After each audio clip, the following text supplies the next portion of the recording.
Monroe County Community School Corporation is sending students back to in-person learning. The school board approved a new reentry plan this week that will open up the schools on September 8th under a hybrid learning format. The district will then look at the positive rate of COVID-19 cases in the county and decide whether to send kids to school all 5 days of the week on September 21st. Now, families who wish to keep their kids online will be able to do so, but not in the proposed online academy. Those students will still have the same teachers as their classmates. Our Ethan Burks has more on the story. After several weeks of discussion and debate amongst local health and educational professionals, MCCSC plans to open its doors to students again, but under strict safety guidelines. Superintendent Judy DeMuth says students will be asked to wear face masks at all times, and desks will be placed 6 feet apart in all the classrooms. There's one thing we know about kids. I've been in education for a long time. They rise to the occasion, and I don't think this will be any different. So we anticipate really a good success rate on the whole mask and distancing requirement. When the school board met in late July to decide on resuming in-person instruction, they encountered pushback from parents and teachers who thought the plan didn't clearly define how the district would decide when to close schools. Since then, the district formed a committee to come up with specific COVID-19 metrics. The committee is made up of local health and education officials, as well as a handful of parents and teachers. At this point, there is no specific algorithm or formula that can spit out a magic number to say whether it's safe to go to school or not.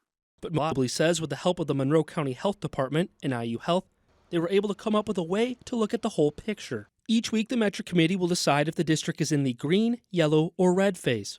Green means students are safe to go into schools. Yellow will be a hybrid method that alternates between in-person and online school days throughout the week. And red is all students go back to online learning because conditions are unsafe. The district will then look at the 7-day rolling average of positive cases in Monroe County to determine what phase the district is in. If that number is less than 5%, MCCSC is in the green phase. 6 to 9% is the yellow phase. And if the positivity rate exceeds 10%, it's the red phase. Parents who are on the metric committee say they understand it might be difficult for families to send their kids to school based on a number. I know that this is a metric. It's on a sheet of paper. It has some numbers to it. But also, I want you to know that this is very human. It's very emotional. And people would love answers and communication. The district says the numbers are just an overall guideline, and a decision to move students back to online can be made any time to ensure everyone is safe as the pandemic continues. For Indiana Newsdesk, I'm Ethan Burks.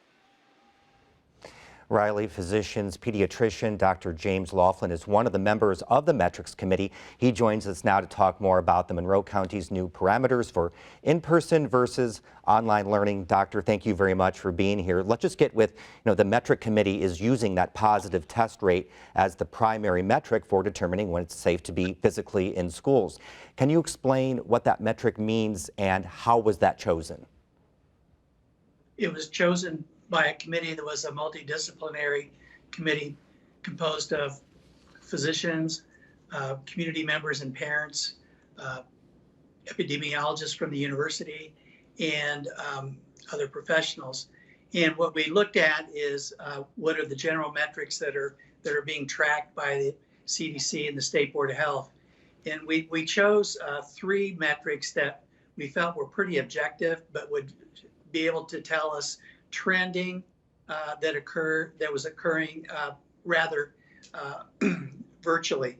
And so we picked the 7-day rolling percent positivity rate, along with absolute number of cases on a 7-day rolling average, and also looking at daily cases per 100,000 population.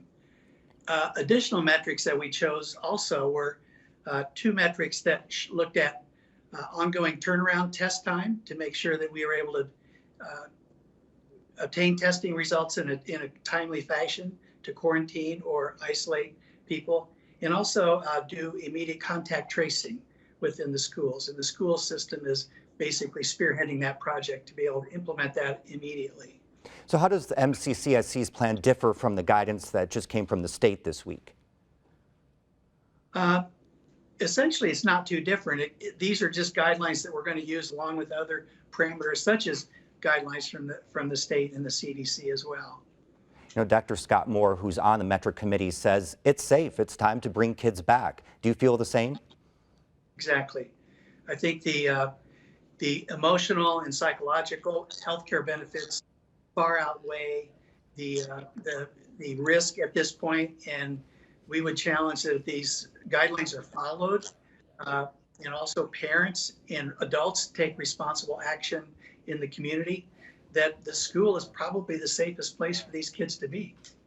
All right, Doctor, thank you very much. Of course, something that we'll be keeping tabs on. Appreciate your time. Thank you.